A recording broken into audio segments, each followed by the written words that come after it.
I'm Aryeh Schwartz alongside Rachel Galligan, and welcome to the Winsidr Show, where it's all about the W. All-Star break is here. The halfway point in the season is here. We have lots to discuss, from the Lynx 3.5 game lead on first place, Angel Reese clear growth in her game, to the battle in the trenches. I'm talking about the battle between the 7th seed and the 11th seed. Throughout that whole window, there is just an intense battle going on every night when these teams face off. Lots to discuss. So let's dive right in.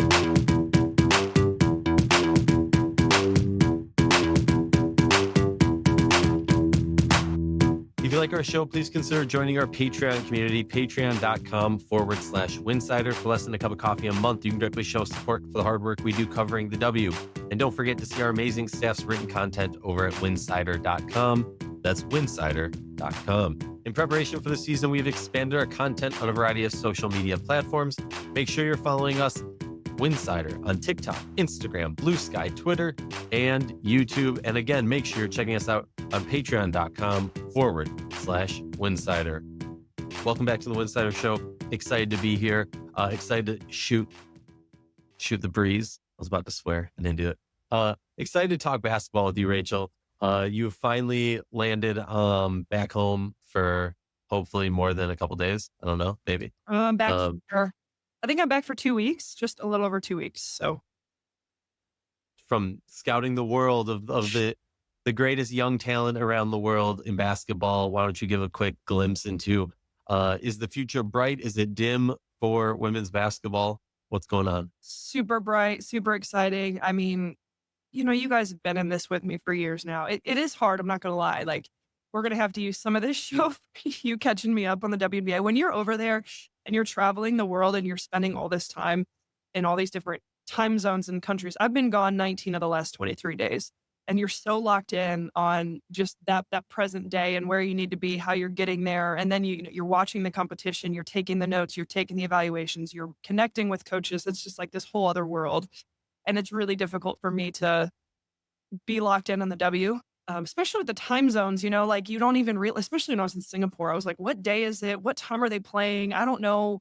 You really lose all concept of time and space. I mean, shout out to everybody who lives overseas, and maybe, I don't know, maybe there comes a point where you adapt to those times and, it just is your normal. But for me, I really struggled with it the last month or so, because it was like, I don't know, it was a lot. But from my perspective, being in Singapore, being in La Palma, Spain for under 18A, being in Lithuania for under 18B, I mean, these are events I've been going to for 17 years now. So I'm showing my age, but super promising. I mean, we had dunks, we had, just high level competition. Spain did a great job of knocking off France. That was an unbelievable feat for Spain. And then Sweden in under 18B, kind of the surprise, did a great job of just winning in Lithuania. So it was fun. I feel really encouraged about the future. And we saw some really dominant play and some dominant figures really emerge through different countries. But I'm not going to lie.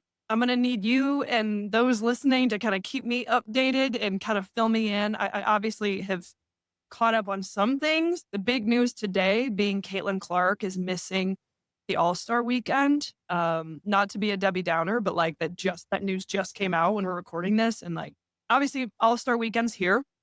Let's talk about it a little bit. I mean, I'm a little bummed. We were thinking about going for Basketball Without Borders, and also you had the international camps there. I'm from Indianapolis, but like I'm toast. So I'm not going to be able to make the trip this year. I tried, guys. I tried to pull her. I tried to make her go. The FOMO is real. But like, seriously, I'm just going to enjoy it from my couch. But yeah, what disappointing news. It just kind of feels like disappointment after disappointment right now when it comes with the Indiana Fever and Caitlin Clark in particular, obviously hampered by injuries. And like, that sucks. I don't know if she's been 100% all year long. And just from a broader perspective, I mean, you basically build an entire all-star game around this momentum in Indianapolis. The 3-point shooting contest, not having her compete in that is just a huge bummer. For the Fever, for Clark, for the league as a whole. I mean, just really disappointing. You hate to see it because, the excitement around this league and the excitement around her and what she's brought to the league. not getting a chance to see, one of your star players do what she does is just sucks. Just sucks. What are your thoughts on that and that news? I mean, obviously there's really nothing we can do about it. So, um, I mean, opportunity for others, I mean, that's kind of the theme of this WNBA season. We've been saying it over and over. There's so much opportunity for other players to step up. But man, there's been a lot of injuries with this all-star team in particular. A lot of replacements have had to been had as well. Satu's out, Ryan Howard's out, Caitlin Clark's out. So far, we know K-Mac. I don't think we know Yeah. any other replacement players yet. I assume the short list somewhere around there has to include, Brittany Sykes, who's been having a really good season, but Yeah. would be kind of surprising just given the not good record by the Mystics, like no shade or anything, to Oh, have three players making the All-Star game. So, but that probably doesn't come into effect as much when you're in that situation. Maybe Alana Smith, someone from Minnesota. Maybe we see another player like a Natasha Cloud who's already going to be there. A lot of variety of options that could happen from the top teams too. Look, it, do I want to be that person to say it? Like Caitlin Clark hasn't been like that amazing when she has been playing recently. We don't need to get into like a whole deep dive on it. I understand she hasn't been healthy, but like this is part of a growth process. I think a lot of people came into this thinking she was just going to light it up, and she had an right. amazing rookie season where she did light it up a lot. Um, but that said, at the end of the day, she's been struggling this season. She hasn't been able to find her shots as easily, as smoothly as we saw in that rookie season. And part Yep. of that is the league has more film on her. They grow and adapt and they adjust what they're doing. You're talking about the best basketball league in the world. They are going to make adjustments. She was not a cheat code. Like she wasn't doing something that Maya Moore hasn't done, or Candace Parker, or Simone Augustus, or, all Cabby Pondexter. Like all of these different players have had streaks where they were seemingly unstoppable, and the league adjusts. And the league is going to adjust to any player who's having an amazing tear.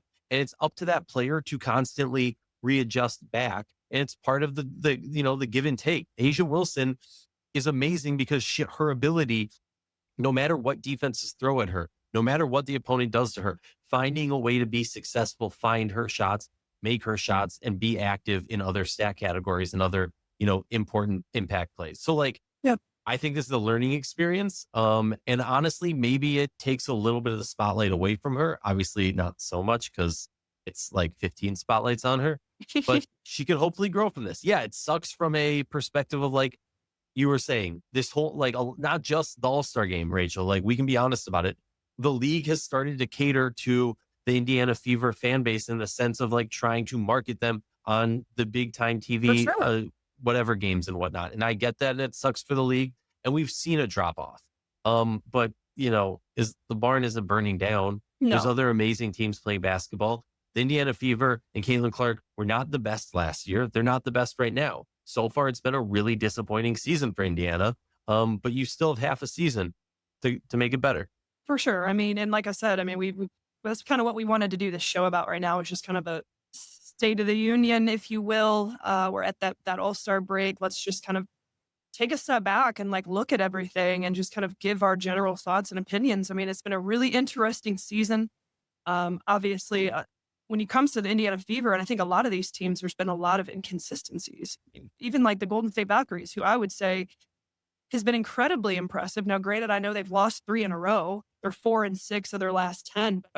From a big picture perspective, in their first year, I mean, this has been a franchise that's really, I mean, made some noise from the fan base, from the marketing, from just the valuation of the franchise as a whole. I mean, they've been really impressive, and that's with them losing basically their entire roster midway through the season. I mean, we know that franchise is competitive. They've been impressive. Almost in some ways, you can make an argument: are they too competitive? You know, like seriously. I mean, You're not wrong. everybody's like the whole narrative's like, if you're an expansion team, you're not going to be good for a couple of years. Blah blah blah blah. Well, it's an interesting time with especially the CBA, which that's a whole other topic of conversation about what's going to happen with that. And like the players like not agree. I mean, again, that's for another day. I don't want to dive into that right now because I personally need to spend more time thinking about it. But like can Golden State like make a playoff run? And is that the right thing for them from a draft perspective? Obviously, I think they're going to be able to attract free agents. Look at what they're building out there. Look at the facilities. Look at the practice facilities. It's been top notch. They're the highest value WNBA team right now. I don't know how that number came to fruition, right? but it according to that, it says that. So it's According interesting. to the publication. Yes. Golden State's been good. I think, Los Angeles Sparks, we could talk a lot about them. This is a franchise that made a lot of decisions to be in win now mode. And I mean, they're 4-6. They're 10th in the standings. They've won a couple in a row before the All-Star break. But like, what's going on in LA? There seems. Well, can I even add to the point you're making about Golden State not making the playoffs or making the playoffs? We need to think of it in the term of there's also going to be 2 more teams Correct. in that draft. So if you don't make the playoffs, you're in the lottery, you're locked in. Those expansion teams, at least as history has shown us, I don't hey, W can do whatever they want. As history has shown us, Correct. if you're not, then the 2 new teams. So we're talking about if you're not one of those 5 teams that didn't make the playoffs, then you're getting bumped 2 more spots. So even if you're the 8th team in the playoff, you're picking 2 spots later now than you typically would have in years past. So it could actually be, look, it's a draft. Anyone you can find an Ariel Atkins in the second, you can find a Kmart, whatever. But that is something to be thought of in the sense of making it this year. But I do think there's something to be said about making it in your first year. I mean, they have a 7-4 home record.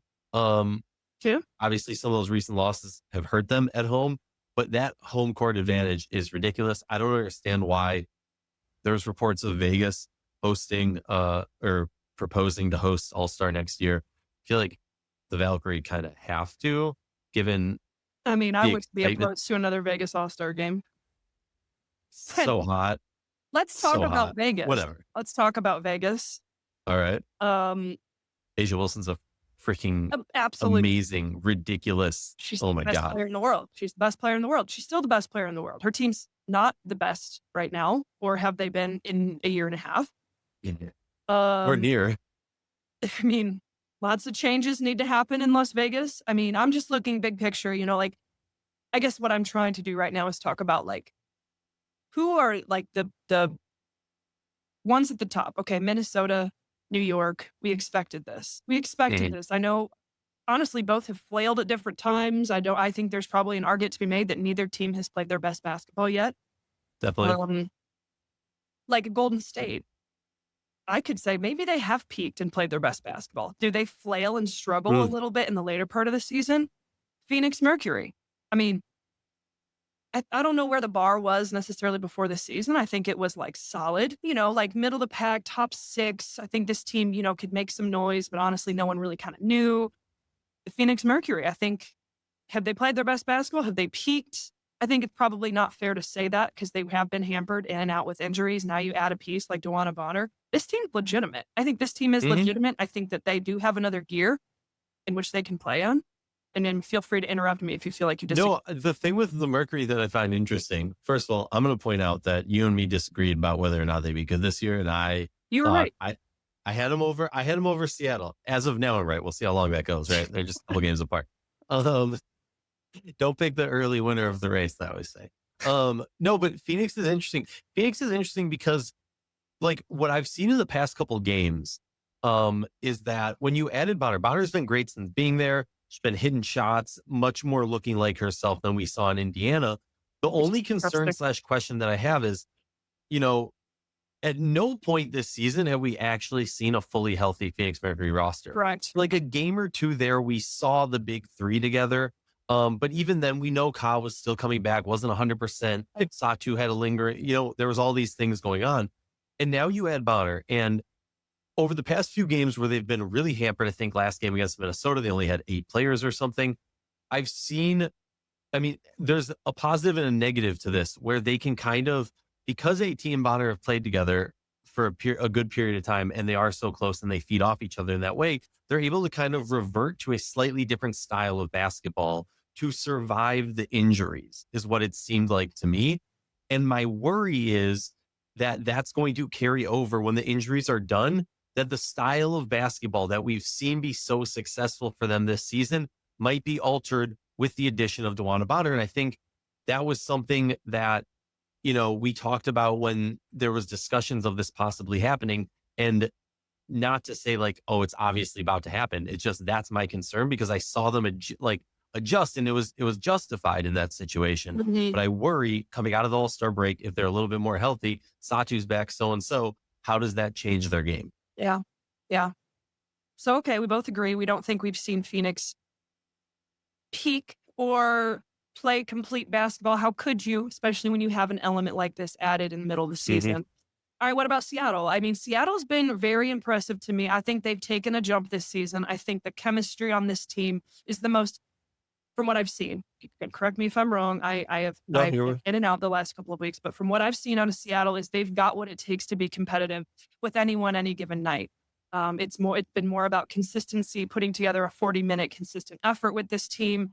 It just feels they're in the conversation. They're in the conversation. They have been relatively consistently healthy. Am I missing something there? I think that they've probably been one of the teams that has their core consistently on the floor together. It's going to be interesting how that looks the second part of the season. Can they remain healthy? Because I don't think that there's a lot of margin of error there. You've got to have NECA. You've got to have Skylar Diggins. You've got to have, Gabby playing great basketball. Um, I don't know. I've been impressed with Seattle. I don't know if, you know, I can sit here and say they've hit massive rocky spots. I think they've taken some losses that they wish that they could have back. But I like this team. I think that they can be in the mix and they could make a deep playoff run. Yeah, I think the thing with Seattle, I haven't been wowed. I like them. They're steady, but they're not consistent, if that makes sense. Mm, Like, I'm not seeing, you know, these crazy highs where I'm like, this is the best team in the league, and then drops down to like, this is the non-playoff team. I've seen consistency in me understanding that they are not in that top three, but they're nipping at the feet of, that next tier. They're in that next tier, but like there's a huge gap between those top three and yeah. Seattle. Seattle, just looking from a stat based whatever in terms of points, rebounds, assists, blocks, steals, field goal percentage, 3-point made, 3-point percentage, and free throw percentage. The only stat that they're top five in, which is kind of shocking to see this when I look at it, is free throw percentage, and they're third. Um, it's they have so much skill on this roster, and we've seen them be able to battle. They've beaten Minnesota, they've beaten New York. We haven't seen the consistency, and that's been a huge thing. They have the star power, they have the guards, they got the size, they have the ability to do stuff to the best players in the league that other teams can't, right? With the size and the length that they have in their front court, this roster is ridiculous. There's something missing. I don't know what it is. It hasn't come together for me to say like, hey, this team can compete with a Minnesota, with a New York, and honestly, even with a Phoenix right now. That's Yeah. just where I'm at. Yeah. Atlanta Dream, another interesting one. I mean, again, I think the biggest glaring concern here is, the injuries, the consistency of being able to see this team, at full strength. I mean, Ryan Howard, the way this team plays was put, and I mean, Gray and Howard together are such a dynamic, so dynamic from the guard spot and the way this team is going to shoot threes. And I think so much of their success and ability to play well relies on that. And she hasn't been healthy. I don't know what this, maybe you can shed some light. What is the situation with Howard and kind of, does anyone know? I have not seen an exact specification of timetable. We can look that up in a moment Yeah. and then, readjust what we're saying. But no, Well, I mean, look, it's been a thing where she had some, bangs and scratches, whatever you want to say, but was playing through it, had a brace on the knee, had a pretty scary fall. And then came back. It was kind of impressive, kind of shocking that she came back. And then a little bit later they did MRIs or some sort of scan and realized there was more pitch. missed a handful of games. I mean, and obviously I think it's last four. I'm not a math major, just trust me. But if I'm doing the math right, four or five games, whatever. Atlanta 5-5 in their last 10, sitting at fifth place. I mean, from what I've seen so far is this team can go toe to toe with anybody in the league. They can also drop to the bottom of the barrel and struggle with any team in the league. It's kind of like you don't really know what you're going to get any given night. I don't know if that's what the coaching staff would how they would describe it with this franchise, but like right now, I think if you kind of look at the big picture, headed in the right direction. They've obviously come a long way from what the Atlanta Dream franchise we've been talking about for the last couple of years. In terms of the competitiveness, I really do think wholeheartedly. I mean, obviously they had a huge monstrous win over the Chicago Sky just the other night to wrap up the break. I'm sure that was a huge sigh of relief to be able to go into the break with a big win over Chicago. I mean, Chicago had like 5 players. So that was a must win, I think, for Atlanta just to have a little bit of momentum. And maybe this break is something that, it's like we get healthy, we take a break. I don't think this team has played, they've peaked. I don't think that it's realistic to think that they could with a new coach and new system and having, it's the same thing. I just feel like very few teams have peaked this season. A lot of teams have had a lot of high profile, high shot making players be out. And it's been this way with like 75% of the league. It's fascinating to me. But I think with Atlanta in particular, like if they want to be in the conversation at the end of the season and look to make a deep playoff run, they've got to be healthy. They've got to be healthy and they've got to have Howard in the rotation. Oh, 100%. So 3 days ago, she was ruled out for the remainder of July, and a timetable for her return will be provided when available. I think she's only missed 3, maybe 4 games. Yeah. 3 games. So yeah, definitely. And the thing for me, Atlanta, I look at them and I say, this is a team that has all the tools, and it's not necessarily about inconsistency. It's about, how do I put this in a way that won't get people looking at me weird? It almost direction, almost not leader, but like they have so much talent. They don't know who's supposed to be doing what in their time of need. Let's say BG's having a big game and then they fall behind. It seems like they don't know to go back to BG, or do they start feeding Ryan, or do they start doing this? Like it just seems like they'll have a player have a really hot, first half, then disappear in the second, or have a really hot third quarter, disappear in the fourth.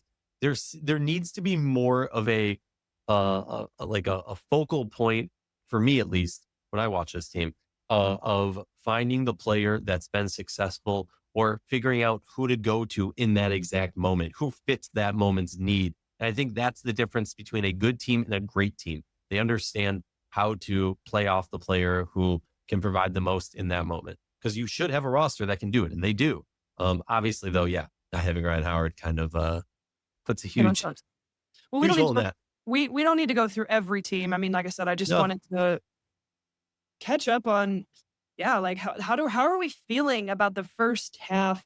I guess you could say half. Is this considered the halfway point? Yeah, roughly. I mean, how are we feeling? Minnesota's played 24. Some Minnesota's teams played significantly 22. more games. I think New York has. I don't think they've peaked. I don't think Minnesota's peaked. New York hasn't peaked. Will they? Where's Because Emma Meeseman going? Where's Emma Meeseman going? She is going to make a huge. And here's the thing: we were texting about this the other day. Like, oh, it's kind of crazy. She hasn't decided yet. This is a time period where you have a break. You can join your team in practice. But that said, I was like, wait a second. The reports have all been it was between Phoenix, New York, and Minnesota. Then Phoenix signs Bonner, so it seems like it's not very likely she's going there. And then it's like, oh, Sandy and Reeve are both at All-Star. What's the point of coming to practice and like get integrated into the system if the head coach isn't there? So I definitely understand not as much of a rush or a justification of not rushing to make this type of decision. Totally get that. What was I going to say? Oh, yeah, what?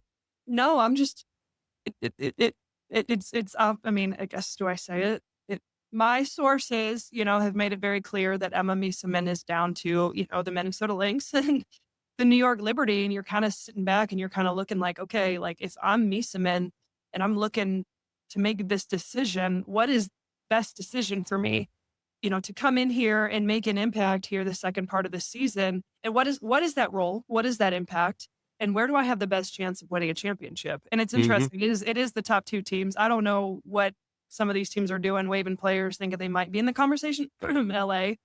But everything that I have heard is it's between the Minnesota Lynx and the New York Liberty. So, I mean, why rush to make that decision before the All-Star break? I mean, I would imagine that we should know something here in the next, I mean, it could be today. I don't know, 2 to Well, it's 4 going to be today days. if you say no. So I mean, I would think that there would be an urgency to get back, right, and get settled and situated like before the second part of the season. But like, in your opinion, who needs her the most?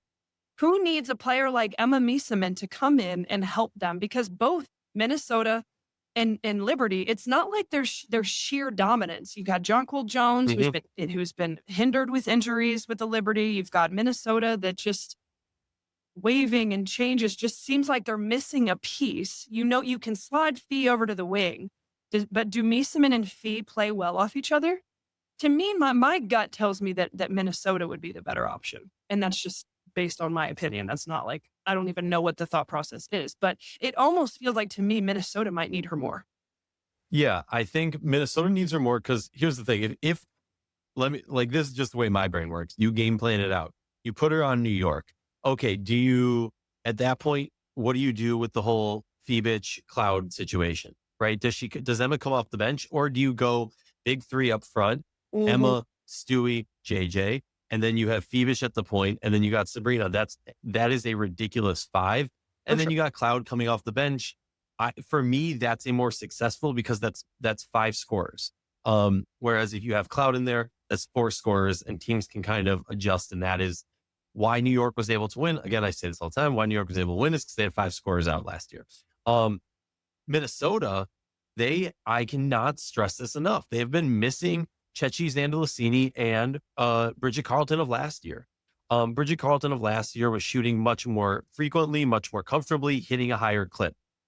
And that is a issue for this team. Yes, Natisha Heideman's shooting a little bit better, but missing that bench scoring. And Mm. I was critical of the Carly Samuelson move, but at Hurts least more she than was her. Hurts not having her. With her out, that's a huge issue. Diamond Miller's been stepping in, but I'm sorry, she still's not shown me growth in her ability to finish. She can hit open threes. She can hit a couple contested threes, and that's great, but they need more scoring. That's just what it comes down to in my mind. So if you add Emma, you can shift Fee to the wing. You can play Emma there if you want. You can now rest a Alana Smith a little bit more. You now have so much more flexibility. And yes, you have more size. And maybe Emma isn't the fastest. And you're going to slow down a little bit. But you still have Courtney Williams. You still have K-Mac. And then you can kind of focus on larger lineups and adjusting your guard rotation. I just think it's pretty obvious that, yeah, I agree with you. It's a better fit there. And also, I think her role makes more sense if Yeah. that's, Yeah. but For sure. I'm from Minnesota, so maybe I'm biased. I want to just talk about one thing, Rachel, because we've talked about this in years past, or I guess just last year. But Angel Reese's growth over this year has been phenomenal. We're talking she's shooting 45% from the field. That's a huge jump For sure. from her career 40. I mean, it's been up because of that. 3-point percentage still down low. We need to get that up higher than the 20, but that's fine. But what she has been able to do, she is so much more consistently hitting her shots in the bucket. There's still some bad habits that we need to break loose of. But I have seen in this sophomore year a huge step from Angel Reese. It has been really, really impressive and fun to see. And it also pairs so nicely with her defense. Her defense has been stepped up also. And it's been, look, Chicago's still struggling. I'm not gonna say like Chicago's gonna be, Angel Reese's MVP now and Chicago's gonna be making whatever. Sure. But the record she's breaking, the stats she's putting up, averaging 14 and 12 and a half rebounds, 14 points, 12 and a half rebounds on the season with 4 assists and a steal and a half is pretty wild. I mean, look, we talk about a lot of other players, Alyssa Thomas, a lot of other players who fill the stat sheet, and she is doing that in a ridiculous way and finally getting that percentage up, which is the thing that we have been yelling about for a while now. Well, and I'll take it one step further. I mean, it's giving credit where credit is due. Shout out to Angel Reese, especially with, a franchise that has been flailing for a couple of years now. And she's doing this under 2 different head coaches. And then she's putting up the numbers that she's putting up this year while struggling for the first, quarter of the season, she openly talked about, the start of the season and how she was struggling. I mean, you talk about the numbers. Yeah, she scored 14 points a game, shooting it much more efficiently, around 45% a game. Obviously, the perimeter, the three ball has been an element that she continues to work with. She does look more confident in it. She looks like she's stepping into that role a little bit more. The thing that stood out to me the most about Reese is her ability to facilitate the basketball. When you look at the way she was playing last year and passing the basketball and moving the basketball, that's always been an element of like how she could play. But right now, her assist numbers have been what have impressed me the most. She's averaging just under 4 assists per game, point forward, whatever you want to call it. Like her passing, and maybe that's a part of Tyler Marsh's system that maybe if there's a silver lining and just a team that has struggled is, she's been put into a situation where that element of her game can thrive. I think it's everything combined, but incredibly impressive with Reese this year. Again, to do this when you haven't had in just your second year in the WNBA, you haven't had much consistency from a coaching standpoint, even from the pieces around you standpoint. There's been a lot of change. She looks confident. She's playing really well. You can tell she's put in the work. You can tell that she's gotten better. The numbers don't lie. Look at the numbers. She's getting better, and her game is evolving in real time. And it's been really fun to watch her this season, especially, when the start of the season, she did struggle a little bit. Again, long way to go with Chicago. That's a whole other story. We'll see if this franchise can do enough this season, Reese being a huge part of it, to attract high level free agents. And to be able to after this CBA, after this season and moving forward, like the direction of this franchise moving forward, like what does this look like? I still have questions about the practice facility. I'm going off on a tangent here, but like who wants to go play with the Chicago Sky? I will say Angel Reese playing the way she's playing right now, like that's a bright spot. That is a massive bright spot for this organization. It's been really fun to watch her. Oh, most definitely. Okay, real quick. We're not going to get into rookie of the year because I think that is a discussion that can probably go into its whole own convo, because it's going to get really hard. I think it's pretty, at least in my mind right now, it's Paige. For sure. We've seen Paige early on. It was not her. But I do think it warrants like a discussion because there's a lot of rookies having some incredible years right now. Maybe that's when we talk about next week after All-Star or something, when I have a moment to really sit down. But like a really, really tough rookie class just across the board. It's been fun. Yeah. And I think MVP, we should probably bring into that. It's a little bit shorter of discussion because here's the thing. It's been Fee clearly throughout the year. Over the past few games, we've seen a dip from her. Now, we've seen a dip in some games where it wasn't needed because other players were stepping up. Yeah. And Fee's not the type of player. I mean, their team system is not the type of system that's like, oh, even though we're winning, we still need this player to get X amount of points or X amount, whatever. That's not how they do it. She's been able to rest a little bit more. She had some foul trouble in a recent game. And A'ja Wilson has just been on a tear. And we can get into a whole discussion. It's insane. She's closed that gap for sure. For sure. She's definitely closed the gap, but here's the problem for me. We're talking about an 11-11 team. We're talking about a 500 team. Now, fine, right. We can say MVP, most valuable player, Minnesota would. Yes. But that to me, that's what it's going to come down to is like at the end of the day, it's going to be hard to make the case for MVP. A'ja Wilson would have to do insane things in the same way that we said this when Tina Charles had that crazy season, right? To be on a team with a losing or 500 or outside of the top 5 and win MVP, you need to be doing like ungodly things. And I think she can, but like what can help her is if this team can string together a freaking 3-week stretch where they're playing well. Can that happen? I have no idea. I have a lot of questions right now when it comes to Vegas, but I do think if anyone can do it, it's A'ja Wilson. If anyone can do it, it's A'ja Wilson. And she comes back from like a sprained wrist with like all these issues in her hand, and she scores like 37 and 10 or something ridiculous, insane. All right, we've gone over on this episode. We'll discuss that more in depth. We'll do a whole yearly awards. Those are the big two, I feel like. I agree. All right, cool. Well, we'll be back later on. Appreciate everyone. Enjoy All-Star. Make sure you check out the Sideline Sisters, another show for the Winsidr Network, wherever you get your podcasts. And make sure you're checking out Winsidr on all of the social media platforms. In the show notes, we have some affiliate links for some merch. I'm talking Homage and I'm talking Fanatics. Use those links when you purchase your WNBA merch. They got some really cool stuff for All-Star and a whole brand new set of WNBA jams that you should check out. Peace.